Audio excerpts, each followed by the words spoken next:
It's just awfully good that someone with the temperament of Donald Trump is not in charge of the law in our country. Yeah, because you'd be in jail. Secretary Clinton.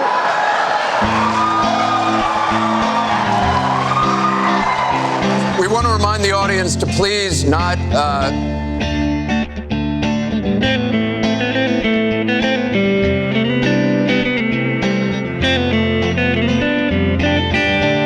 Jeff from Ohio asks on Facebook, Trump says the campaign has changed him. When did that happen? So, Mr. Trump, let me add to that. When you walked off that bus at age 59, were you a different man, or did that behavior continue until just recently? Because Bernie Sanders, between superdelegates and Deborah Wasserman-Schultz, he never had a chance. And I was so surprised to see him sign on with the devil.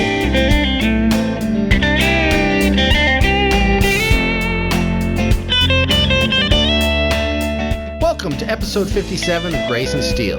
I'm Kevin Steele. And I'm Kevin Michael Grace. This show, we're talking about the second presidential debate under the title Real versus Meta. Meta defined as not considering the thing itself, but considering the phenomenon surrounding the thing. So, in this case, the meta is the media saying things like, the debate doesn't matter, in order to obscure the fact that Hillary got shellacked. Don't believe your own eyes, your own judgment, your own common sense. Listen instead to our lies. We are the experts, and so here is the meta. We will tell you what's really important. The whole campaign is turning meta, with the Clinton cabal, including the Bushes and the rest of the cuck GOP, trying to define the issues, and the media giants amplifying their lies.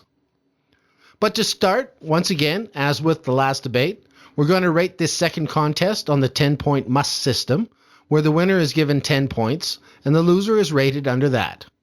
So on that basis, Mr. Grace, how did you score the debate? Trump 10, Hillary 4. And you? I had 10-5 for Trump. Okay, who goes first? Well, I just wanted to explain to our listeners that this debate show is going to be different than the first one we did, in that we deliberately recorded the first debate show immediately after the debate, such that there was no time for the discussion to become meta. Now, this show is going to include consideration of meta, because in my belief, the meta story coming out of the debate was as important, or possibly more important, than the actual debate itself, because what the news media told you about the debate immediately after it was over was, never mind what you've just seen here. In fact, someone from CBS News, the host of Face the Nation, actually said this: it's not about the 90 minutes. I think that the journalists, the MSN journalists, were universally gobsmacked by what they saw, which was Hillary Clinton getting beaten up, getting beaten badly. And so they decided we're not going to talk about the debate because we don't want to get into that whole thing. And then later they evolved this narrative that, well, of course Hillary Clinton won. And the polls say so. And our focus groups say so, even if we have to, like CNN, massage the focus group. Frank Luntz's focus group, their response to the debate was very different than CNN's. The Luntz focus group, as you know, indicated a big shift for Trump coming from the debate. But let me ask you, did you think that Hillary was beaten as badly as I have just asserted? Yes, I did. And she gets 5 in my mark simply because she looked healthy and engaged. There was the incident, of course, with the fly on her face, and there was that crazy look when she smiled. She tries to look like, oh, listen to him, but she ends up coming off just crazy. But well, she did that during the first debate twice, and I believe she did it twice in the second debate, where she moves her head to the side, her mouth flops open like a fish, and her eyes get glassy, and she just looks deranged. Yeah, that's not the ones I'm talking about. This is where she's trying to, looking at the audience, knowing, oh, here he goes again, look. That's what she was attempting to do. But she gets 5 simply because she strode across the stage. It looked like they had a strategy to get in front of Trump. She seemed to follow her script well. She made no significant points. That's why she got crushed. And no great comebacks on her part. No laughs from her team. So there you go. It was a shellacking. And I think Luntz's group mirrored that. The other ones, like you say, there's evidence that it was massaged. And there was a lot of stuff going on just prior to the debate. The Friday release of the pussy tape and the story that we're hearing behind that. That it was released too soon. Well, okay, now we're well into the meta here. Okay. And what the media had to say was that never mind what you've just seen. Let's talk about the tape, right? Yeah. And let's not talk about the tape really. Let's talk about let's just agree that, of course, Trump is not only disqualified from becoming president because of something he said in a private conversation 11 years ago, but of course, Trump's finished, absolutely finished. He cannot win. So just in case any of you voters had this crazy idea that, you might vote for him, well, don't bother because it's not going to make a difference. Yeah, the active voter suppression. That's all they really got left. They don't seem to have anything else unless they got a major October surprise. But, now that Trump has been unleashed, the second part of the story, the meta, it's not going to make that much difference. Well, I just wanted to mention the first debate question, which from Patrice Brock. The last debate could have been rated as MA, mature audiences, per TV parental guidelines. Knowing that educators assigned viewing the presidential debates as students' homework, do you feel you're modeling appropriate and positive behavior for today's youth? Who chose that question? This person should be fired and then, exiled. Yeah. It's absolutely fatuous, but I loved Clinton's response. Well, thank you. Are you a teacher? She's just thinking, my constituency. Oh, yeah. If there were only 20 million more teachers in the United States, the election would be in no doubt. I was screaming in my head, oh, F off. There's more important things than being role models for the next generation at this point. My standard Peter Mannion objection, Peter Mannion being a character from Armando Iannucci's The Thick of It, that this sucking up to school children is very odd because school children are stupid and volatile, as Mannion said, and they don't even have the vote. I think this is the most important thing. Right. We don't allow people to vote until they're 18. It should have stayed at 21, but never mind that. But we don't allow people to vote until they're 18 because it has been determined that that these young people lack the knowledge and maturity necessary to make an informed decision. Hey, let me ask you this. This business with the Trump tape. Now, it's my view. I mean, I didn't come up with this myself, but that this is a GOP hit rather than a Democrat hit. Oh, yeah. You agree? Yes, I agree. The way it lined up, and it's been widely remarked upon that, the way it lined up with all the denunciations coming afterwards from McCain and Ryan and all these guys. I mean, it was. And Arnold Schwarzenegger, that paragon of marital virtue. Yeah. No, it was obvious it originated somewhere in there. They were ready for it. And I agree with, Ricky Vaughn had a source that said that it was supposed to be released on Monday by Access Hollywood, but Washington Post jumped the gun and released it on Friday. It was supposed to be released by the Clinton or Access Hollywood friends of Clinton on Monday to cover this defeat that they might have endured at the debate, which they did. So they would smash any momentum that Trump had. Instead, I think they created a bunch. But they are not. Of course, they have the media that he's fighting against, and they're trying to milk this so hard. Well, they also have the Bush family. I have known of this fellow, Billy Bush, for many years. He is one of these meat puppets that appears on these gossip shows and was latterly with the Today Show before he was suspended. I did not know until a couple of days ago that Billy Bush is George Herbert Walker's Bush nephew. Is there no end to these Bushes? Well, everybody's got relatives, right? Just, not everybody has a family that tries to run the United States from inside and out. Well, now we see that what's happened. One of the things that's happened in this election is the historic accord between America's two leading organized crime families, the Clintons and the Bushes. Yeah, that's what it is. But I mean, it goes much further than that. And I think we were going to mention that list on Infogalactic that Vox Day published, or a link to on that news site, which is a competitor to WikiLeaks. Yes, I woke up this morning and life is beginning to, how would I say? It seems increasingly unreal these days. Perhaps it's because of my advancing years, but what? Wikipedia has been replaced by something called Infogalactic? That can't be true. Well, it hasn't been replaced exactly, but I followed this link from Vox Day's site to list of Republicans opposing Donald Trump's presidential campaign. And since the layout of the page and the fonts, etc., are identical to Wikipedia, I assumed it was Wikipedia, but it is not. It is a supposedly fair and balanced internet encyclopedia.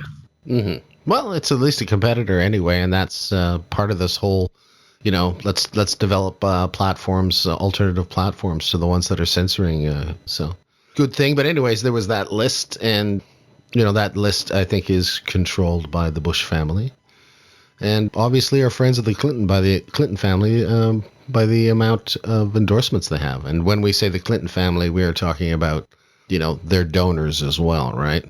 Right. Family in the sense of crime family. Yes. Yeah.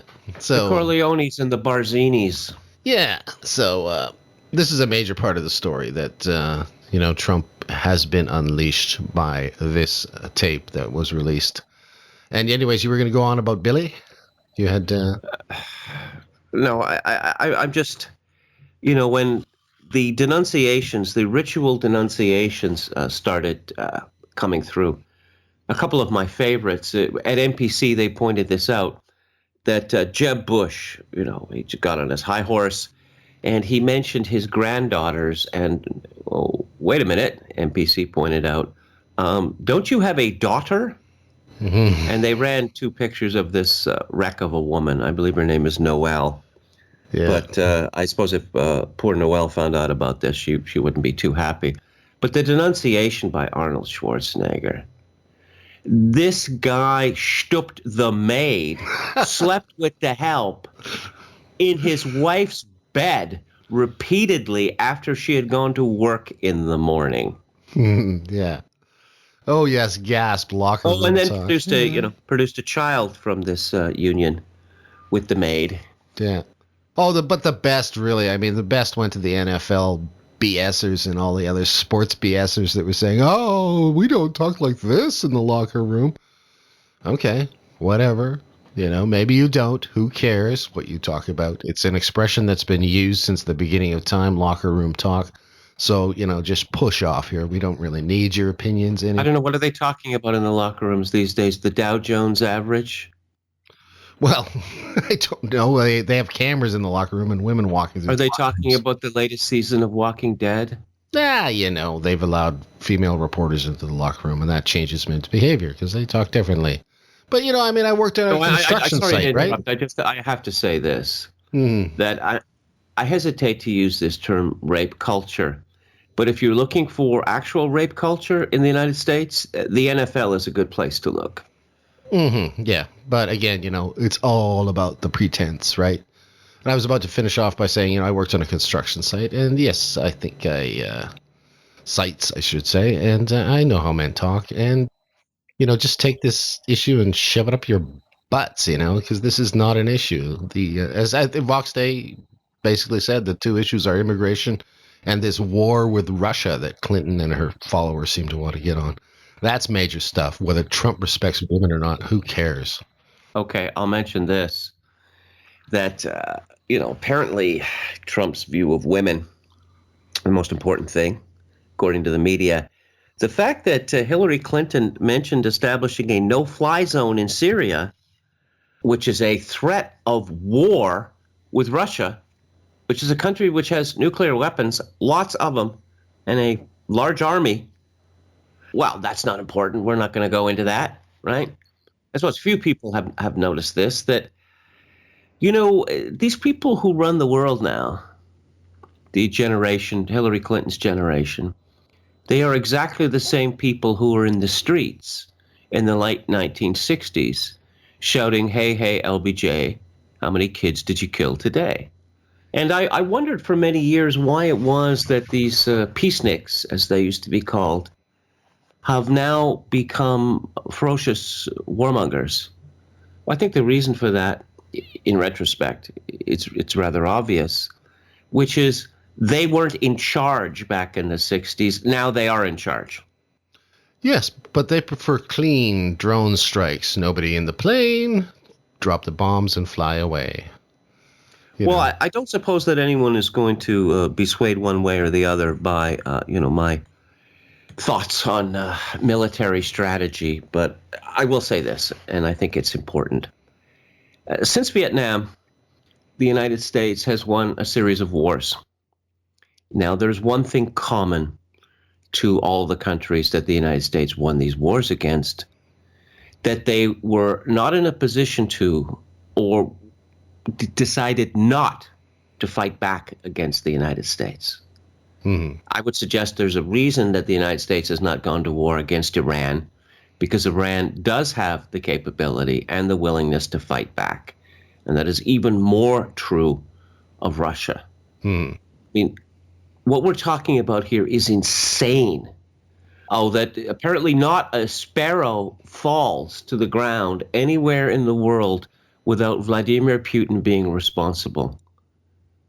I mean, this kind of monomania is the sort of thing that one gets from extreme anti-Semites. I joked yesterday, some people will get the reference, AstroTurf. You know where that comes from, right? The Russians. The Russians have always hated grass. Oh, is there any situation that you can't think of a Seinfeld reference for, as somebody remarked? Well, I guess we're going to have to have a moratorium on that. Okay. Well, speaking of quips, the best one I saw regarding that no-fly zone was that she can't even enforce a no-fly zone on her face. How is she going to enforce one? I on hadn't Russia? heard that. Oh, okay, that was a good one. I think I can't remember who someone said it, said, I can't remember who it was, how drugged does one have to be not to be disturbed by a fly in one's face? I mean, in Western countries, this is met usually by kind of mini panic, isn't it? Yeah. Where you get this comical flailing of arms and, throwing your head back and forth. Even when you're restrained, you take a couple of swats at it, right? Even, mild swats at it. That's what you do when you're restrained, simply to draw attention that it's bothering you. That kind of thing. She didn't react at all. So what a stoic she is.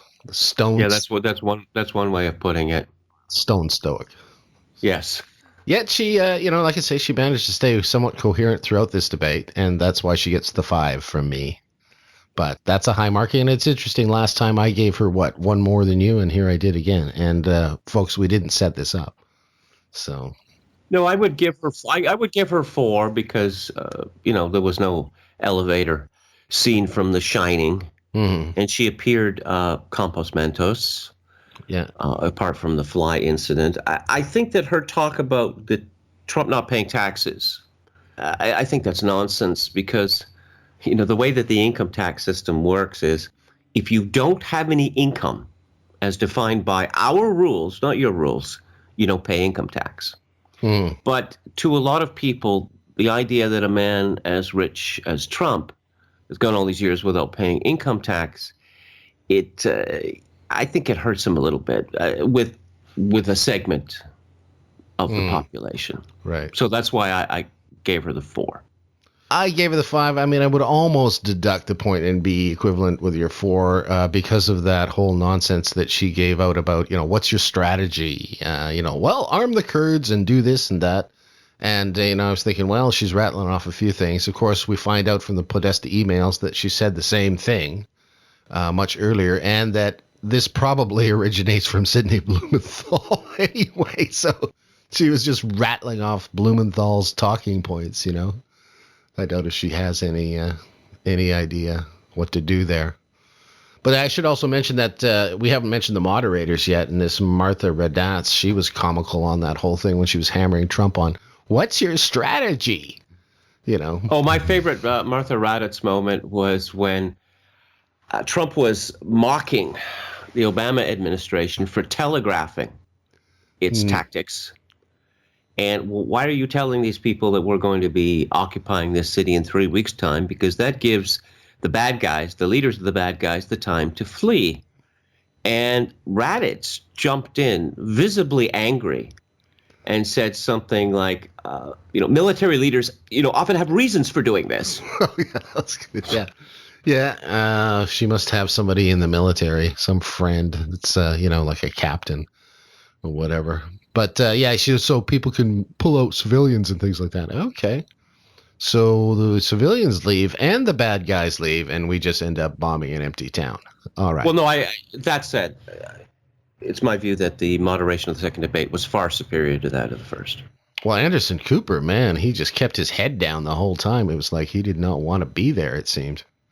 Maybe he's got daddy issues. One of the or biggest something. problems with the moderation of the first debate, Lester Holt, was that, as I said, okay, you're hammering Trump.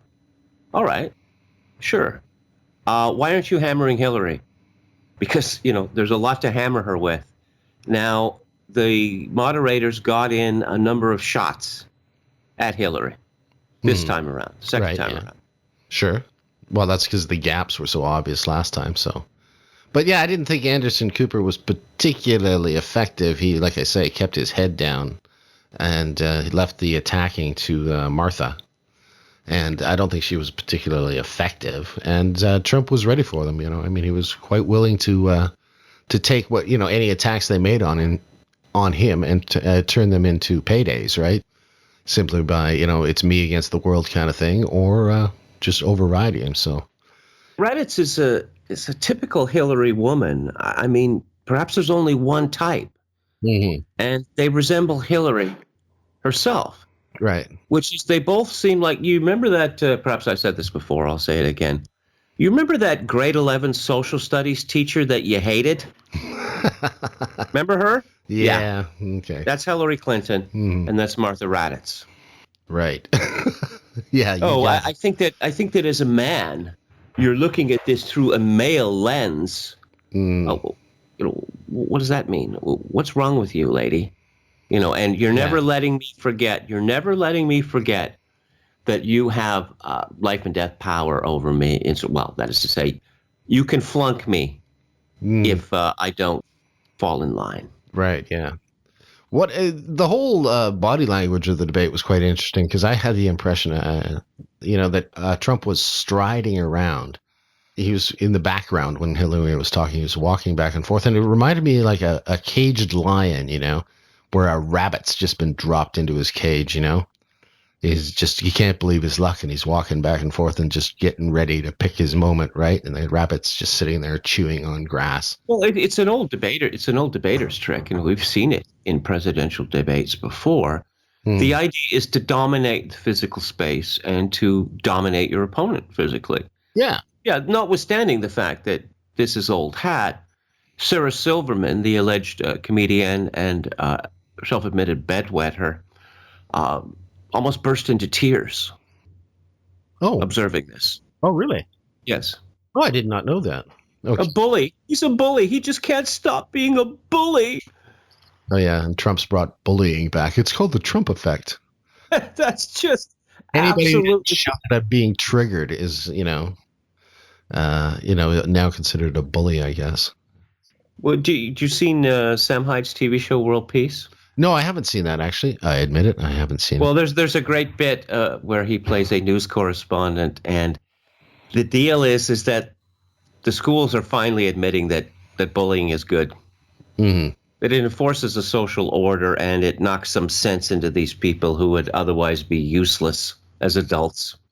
Yeah, well, that's probably the benefit of the debate, when Hillary was babbling on about teachers, seeing this deplorable campaign. Maybe these kids aren't going to grow up to be complete weenies. And that's a good thing, because we're going to have a generation of weenies here that, if they don't destroy the world, will not pass on a good one.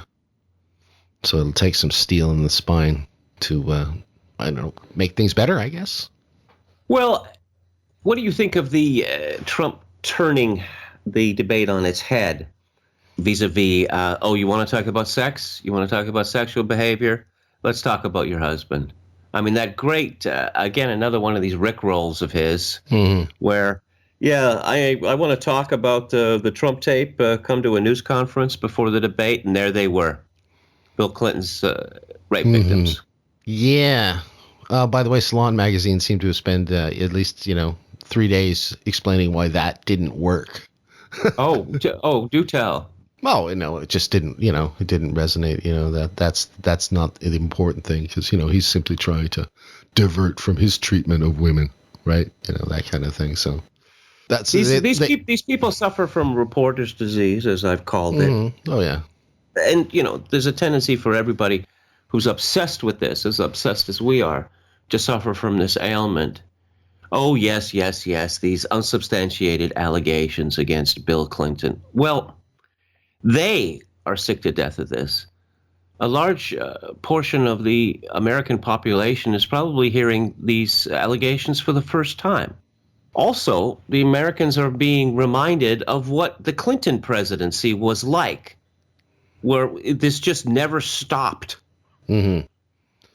Well, we're getting it from him, and then, like say, the email releases are the other big story, and they don't seem to stop. I mean, this is just one bash after another. I think Drudge at one time had how many those bullet points above his? They aren't bullet points, but they're above the headline. He was up to 20 at one point, because things just came out so fast that he was trying to document all this stuff, and it just kept building up and building up. So, it's fascinating. It's going to take a long time to digest. I keep trying to keep up, but it's overwhelming me at the moment. So, well, I just read from the Drudge homepage as it stands now. Podesta, this is John Podesta, the fellow whose emails were released by WikiLeaks. I've been altered. WikiLeaks drops 1,200 more today. This is the fourth. Yeah. He plotted Catholic Spring with left-wing activists. Hacks exposed journalists in Clinton's corner. Washington Post bureau chief protected Podesta. New York Times gave Hillary veto power on quotes. Clinton staffers discussed which emails to release. Surrogate plan to fool, quote, bitching, unquote, Bernie voters. They're the losers who live in their mother's basements, aren't they? We found out from other emails, yes. Biden aide sabotaged his presidential aspirations. And Trump, citing one of the leaks, Hillary wants world government, unlimited immigration, rule by corporations. That pretty well sums it up. I know, this is what the election is about. Yeah, if you're in favor of unlimited immigration, rule by corporations, and world government, well, then Hillary's your gal. I know, and this is it is true, and it is in the middle of a presidential election, and I'm just thinking back to 15 years ago when, I would be exploring on the web, and I'd hit these frames sites, of these conspiracy theorists, and they were talking about this, and these guys were just completely written off.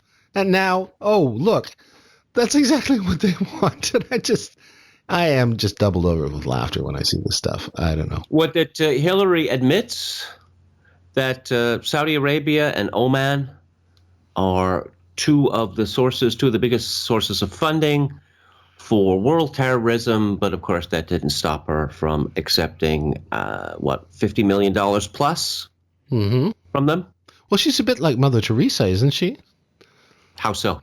Well, she will accept money from bad people to do good works. Yes.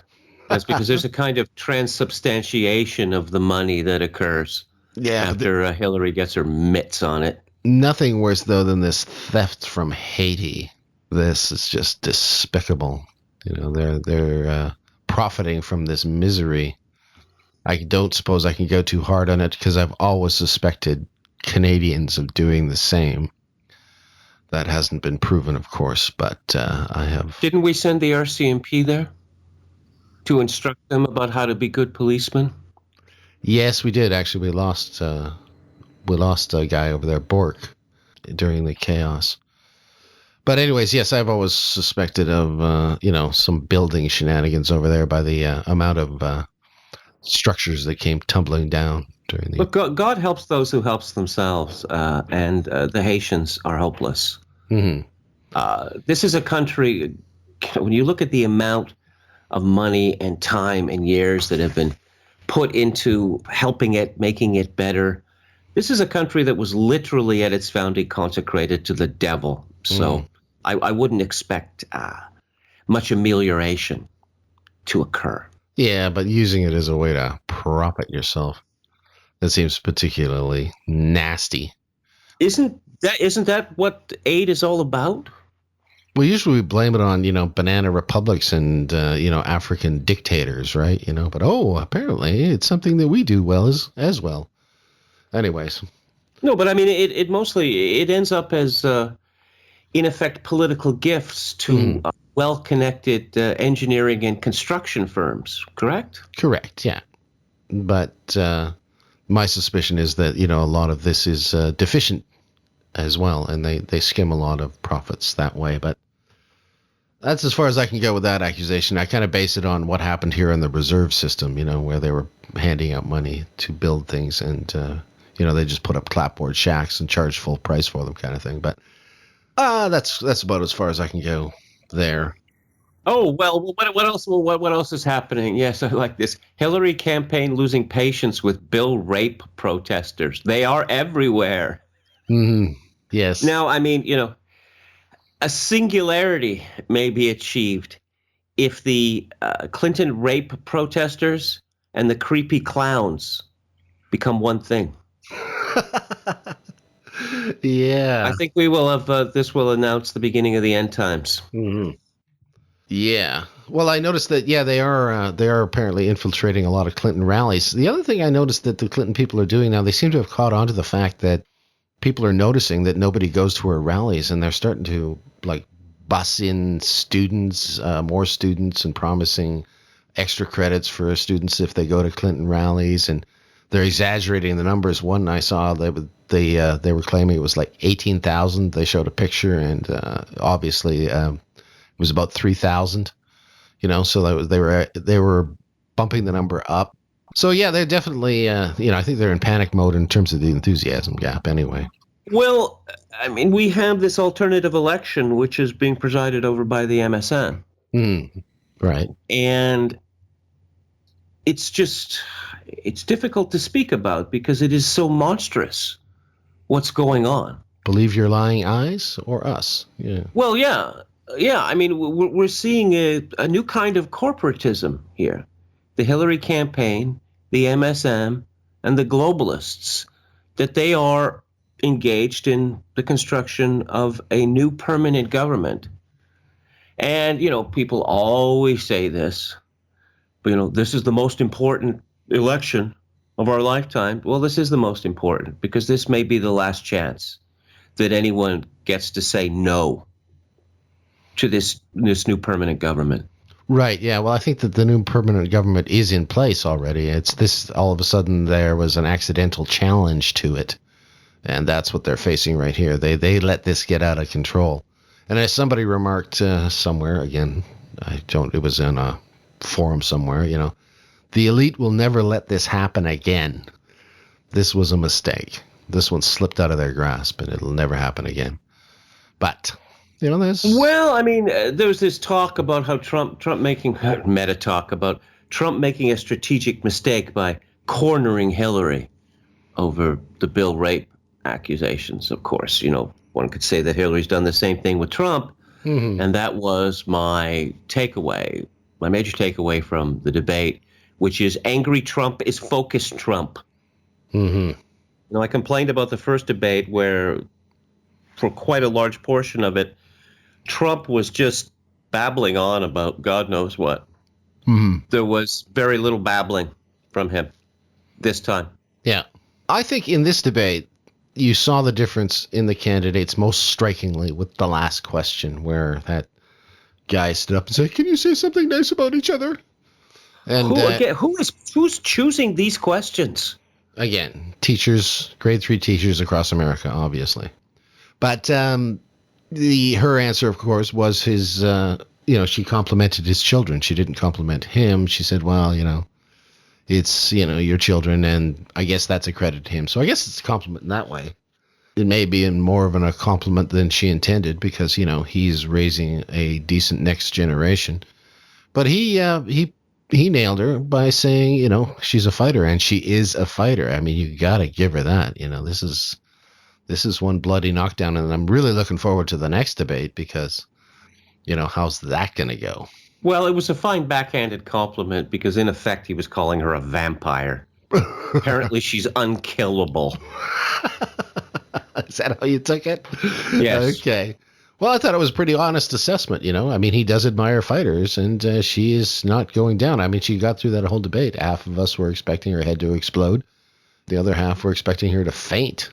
And, she is such a pathological liar. She can look anybody in the eye and just, tell them that black is white. And you are a madman to think otherwise, right? That's how convincing she is. Well, he threatened to, I don't know. He threatened to put her in jail. I mean, he's not the one who makes these decisions, Well, that was the best crack of the night. I burst out laughing. I mean, it was so unexpected. And my laughter started the moment he said, right after he said it. I couldn't help myself, just burst out laughing, because you'd be in jail. Say Rod Dreher of the American Conservative, he wrote a column pointing out, as all honest people would, like what Joe and Mika on Morning Joe, that Hillary got her ass handed to her by Trump. But Dreher added at the end, "I'm glad a couple of readers brought this up. Trump's promise to turn a special prosecutor loose on Hillary if he's elected is revolting stuff, a third world dictator move." As opposed to the third world situation that exists in the United States, where people like Hillary Clinton cannot be prosecuted, where the holder, the former attorney general, said, "No, we can't go after the big banks." Yeah, HSBC guilty of money laundering for terrorists and for drug cartels, but we simply can't reduce confidence in the banks. We can't do that. So you get a pass, big banks. Mm-hmm. Yeah, this is the situation that I guess the little guy in the street hopes to reverse. I don't know. A lot of people have talked about a lot of people who are giving up now. Oh my God, Trump dropped a couple of points in the polls. Are saying, well, it could be what comes next could be much worse. I don't believe in the polls. I've gone full conspiracy theory on the polls. I don't believe in them, and my reasoning is this: that the people who run these companies are pretty much the same as the people who run, the same sorts of people who run the MSM. Right, yeah. They have decided that Trump is literally Hitler. Now, again, apparently we have the chance to kill Hitler before he gets president. Now, if you had the chance to kill Hitler, you'd have to kill Hitler, right? So since Trump is literally Hitler, they are not obligated to show him any fairness.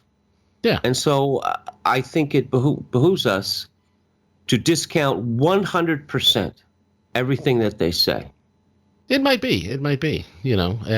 Regarding that, again, I'm borrowing a lot of other people's observations, but that tends to be my reporter instinct. Somebody said, if you're throwing in the towel at this point, well, then you're a loser anyway. You might as well, just give it up. So, but that's the Republican way. That we saw this in 2008, where we're not going to make a big deal over Jeremiah Wright. That wouldn't be sporting. And in 2012, no, we're not going to make a big deal over Benghazi. I mean, that's just not done. I mean, they're going to win, and so we don't want to cause any unnecessary problems. We don't want to have to face these people in the Hamptons next summer. Yeah, well, I'm looking at this list on Infogalactic. Aha. I like this part. All candidates signed a pledge to eventually support the party nominee. The following have refused to honor it: Jeb Bush, Carlton Fiorina, Lindsey Graham, John Kasich, and George Pataki. And then, of course, we have the John McCain. But they have been sort of equivocating a little bit. Paul Ryan, is he in, is he out kind of thing. I mean, obviously they saw a backlash coming at them right away and hit them hard. Hopefully it'll be a tsunami that takes both those guys out. I want him put in the stocks. Which one, Ryan or McCain? Ryan in particular. And then I want, people to come up with their cabbages and rotten tomatoes and have at him. Well, you could kill a man with a cabbage, so let's... Could you? Well, they're pretty hard. You speak as if you have some experience. Well, no, they're depending on the size of the cabbage, right? But they're bigger than a softball, right? And they're fairly tightly packed. Anyways, sorry. Not a cabbage throwing expert. Well, if the cabbages were that big, wouldn't they be too difficult to throw? Well, yeah, I suppose they would be if you're going to overhand them, I suppose. But you could do an underhand fastball pitch, But I think we're kind of getting off topic here. Well, no, I tell you what, one of the things that this election's about, and it's become clear, the Trump campaign can be seen as a revolt against the feminization of America and the West. How dare you act like a man? I mean, that is the accusation against Trump. How dare you act like a man? We have this consensus here, and you're violating the consensus. Apparently, you don't care whose feelings you hurt. Well, specifically mine, And it's like the old joke of the woman with the rolling pin, tapping her foot and saying, you better fall into line, buddy, or else. And Trump is having none of it. Or are you suggesting that they're trying to bully him? Interesting. There was a piece in the... There's a rolling pin, that's harder than a cabbage. Yes. And easier to deploy. Yeah. Now, there was a piece in the Weekly Standard yesterday which encompasses this. But it's by Bill Kristol, a conservative woman on the moral collapse of a Trump-excusing GOP. Feel free to forward the tweet storm reproduced below by Twitter user MB Glenn. By the way, she calls herself a ninja Christian. Oh, yeah. To any Republican men who continue to support Donald Trump. Here's a man saying, hey, man, I have a woman here who's going to give you your marching orders. Doesn't that sum it up? It does. A ninja conservative? No, a ninja Christian. Oh, a ninja Christian. That's not like that's not a conservative then. Yeah, no. One of her big supporters is the fellow who coined the hashtag funservative. I'm not making this up, and it's not ironic. Okay, so she writes... We're laughing about that this week. That's what I was going to say. Sorry. So let me get this straight. I, a conservative female, I've spent years defending the Republican Party against claims of sexism. When I saw Republican men getting attacked, I stood up for them. I came to their defense. I fought on their behalf. I fought on behalf of a movement I believed in. I fought on behalf of my principles while other women told me I hated my own sex. Not only charges of sexism, but I defended Marco Rubio during Go 8. I fought in my state to stop the Scott Walker recall. Now some Trojan horse nationalist sexual predator invades the GOP, eating it alive. And you cowards sit this one out? No, we're on his side cheering. That's all. He treats women like dogs, and you against everything I and other female conservatives said, and you back down like cowards. Get this straight. We don't need you to stand up for us. You needed to stand up for us, for you, for your dignity, for your reputation. I got to break in here. Say, you like this female form of argumentation? I'm not arguing on my behalf. I'm arguing on behalf of your best interests, but you're too stupid to realize it. Yeah, but here's the thing. Everything she is saying is 100% true because she's aiming it at the cucks. That's why. She is throwing these darts at the conservatives.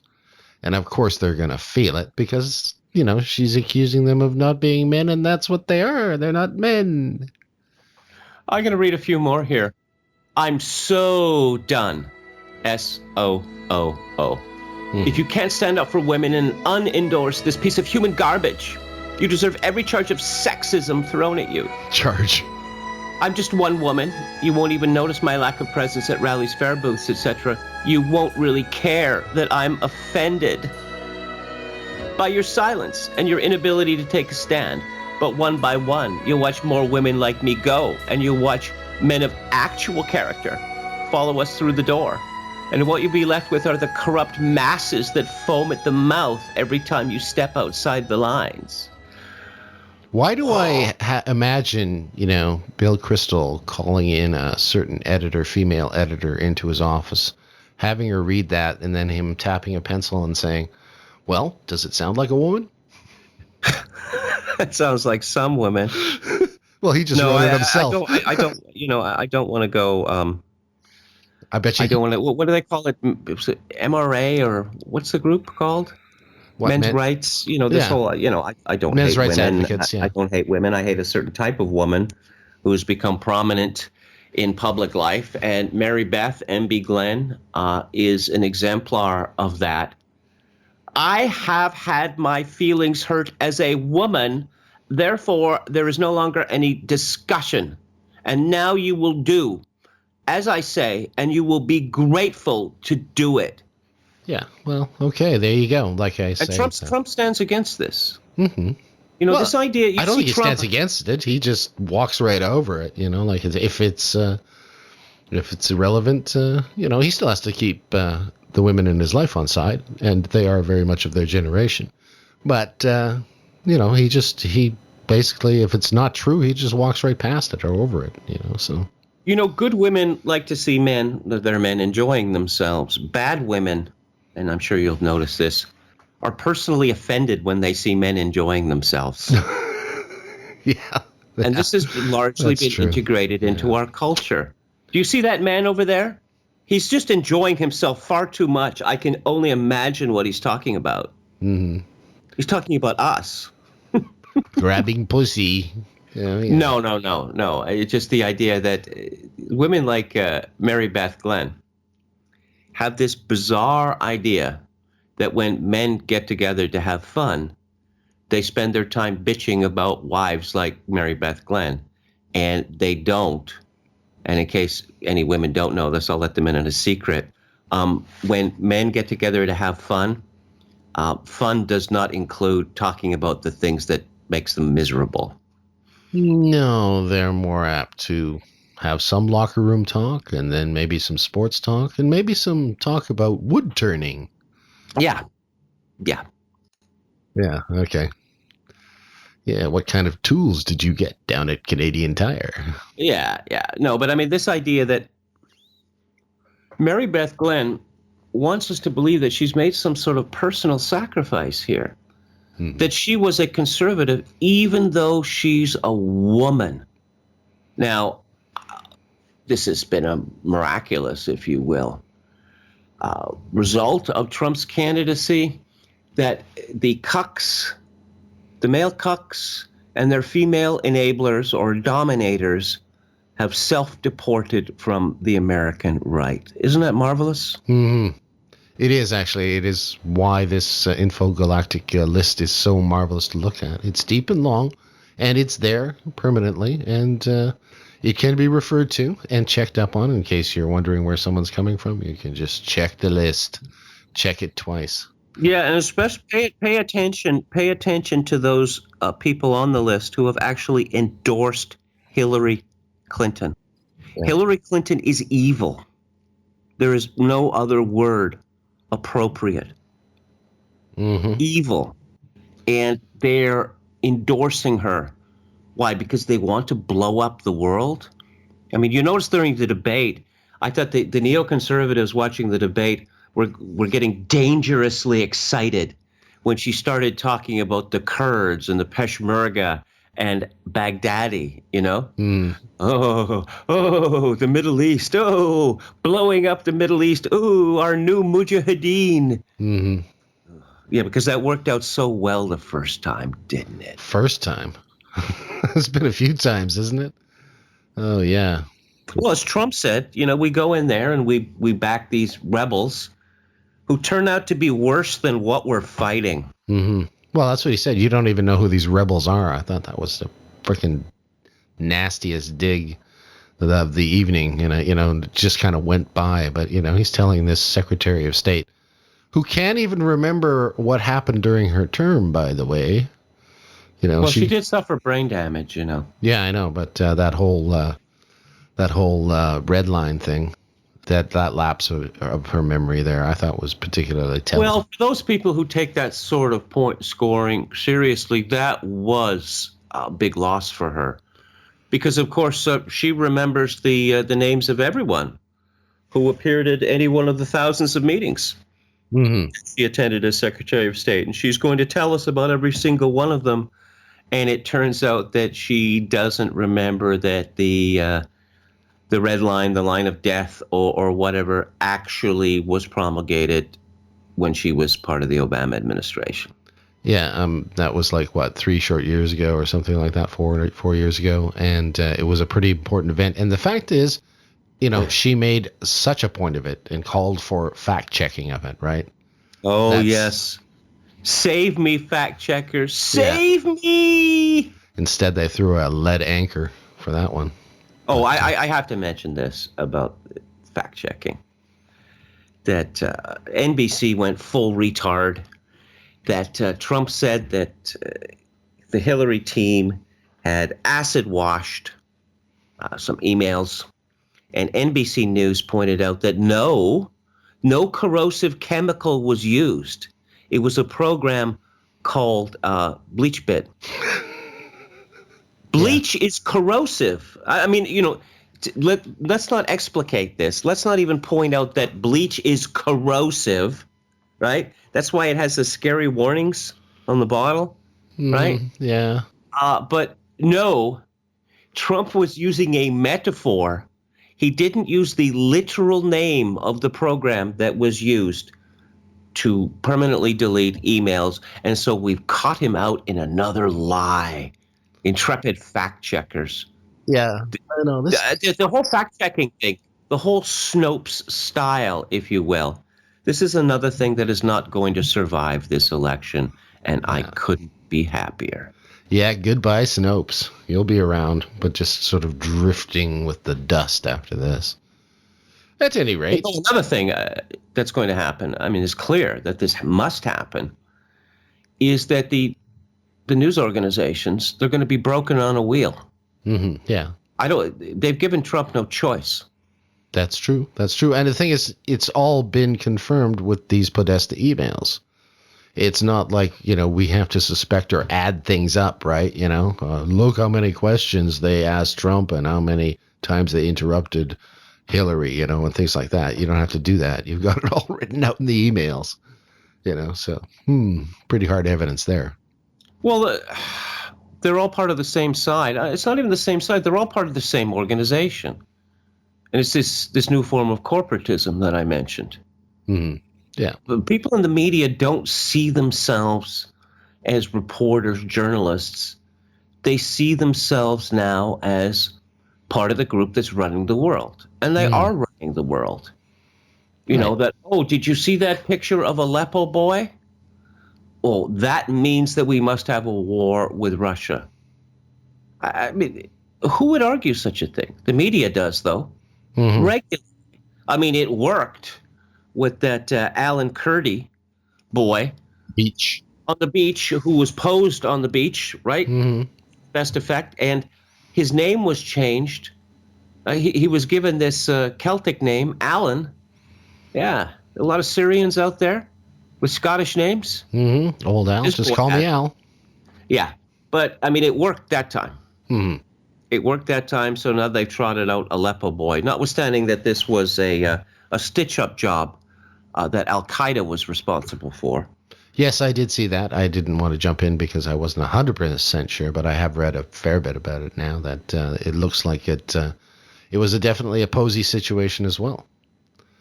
That you notice that during the debate, the subject of the plucky rebels that we are supporting, and of course Canada's supporting them as well, in Syria, But no one ever mentions their name. You notice that?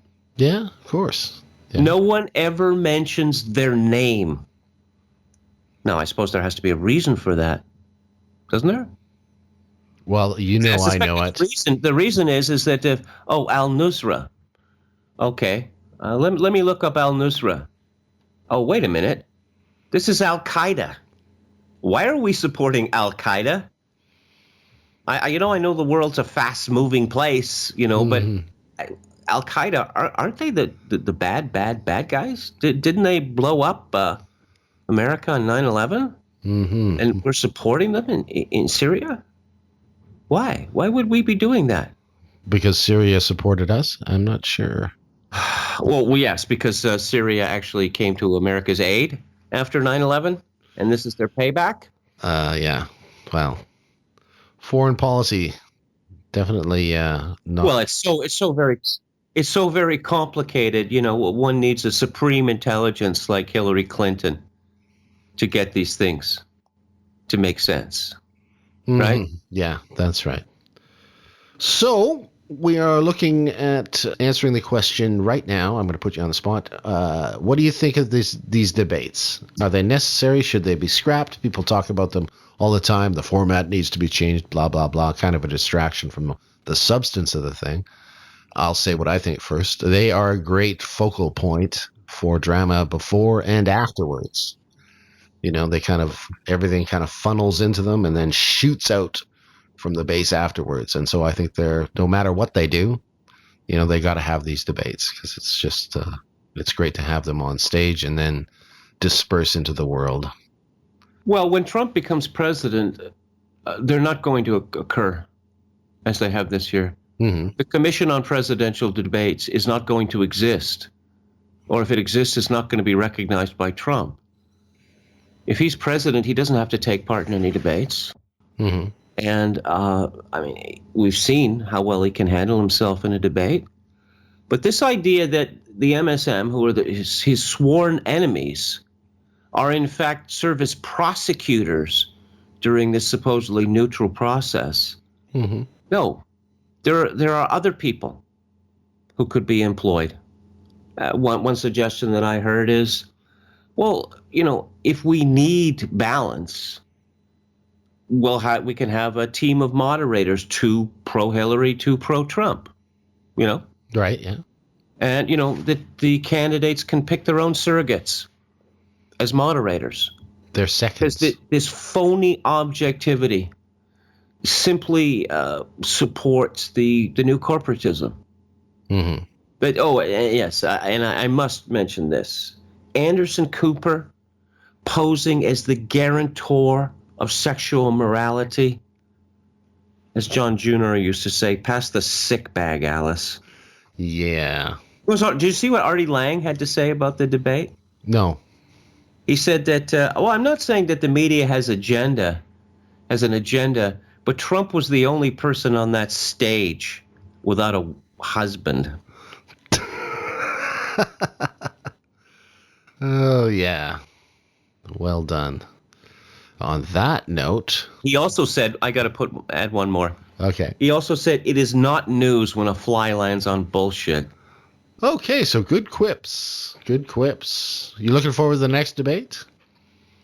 Oh, sure, I'm looking forward to it because we know now that I suppose I have to pat myself on the back a little. Not that the Trump campaign is listening to our podcast, although who knows, Mm-hmm. But this presidential pose, which I derided in the first debate, well, we didn't see any of that in debate number 2, did we?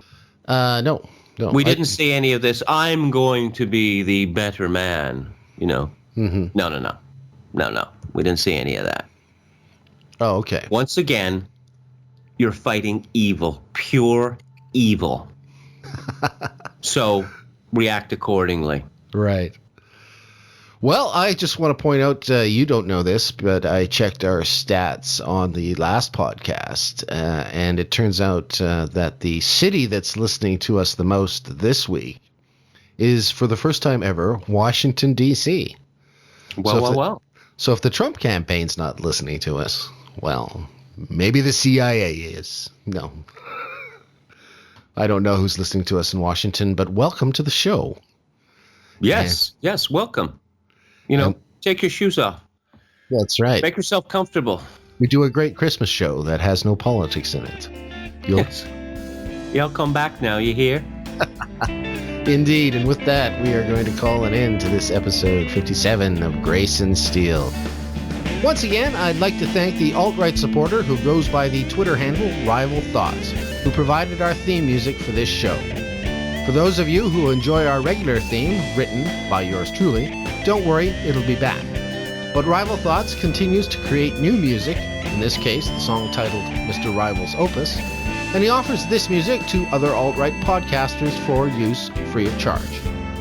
I like to showcase his stuff and add some variety to our show.